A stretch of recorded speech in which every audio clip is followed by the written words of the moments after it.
Welcome to Sweet Life Beat Life. We hope this video helps. You start by opening WhatsApp and finding the voice message you need transcribed. Make sure your microphone permissions are granted and you have an active internet connection, because the only way this runs is via WhatsApp servers. Once you locate the note, tap and hold it to Surface Options and choose Transcribe. You do this now, don't delay. This first action sends the audio for processing, so be ready for a short wait while WhatsApp analyzes the speech and prepares the text for you. Once done, the transcription appears beneath the voice note. Timing depends on audio length and your connection speed. You should read it immediately. Automated text often misses names, acronyms, or slang, so tap Edit to correct those items. Make sure to fix punctuation and speaker attributions if needed, because accurate text helps future searches.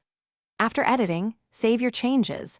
WhatsApp stores the corrected transcript alongside the audio. This step ensures the transcript is usable, searchable, and shareable without reprocessing the original file.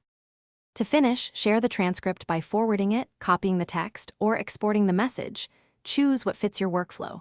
If you don't see Transcribe, make sure your app is up to date. Sometimes you must join a beta or reinstall WhatsApp to get the feature. If accuracy is poor, record a cleaner voice message, reduce background noise, or resend the audio and transcribe again.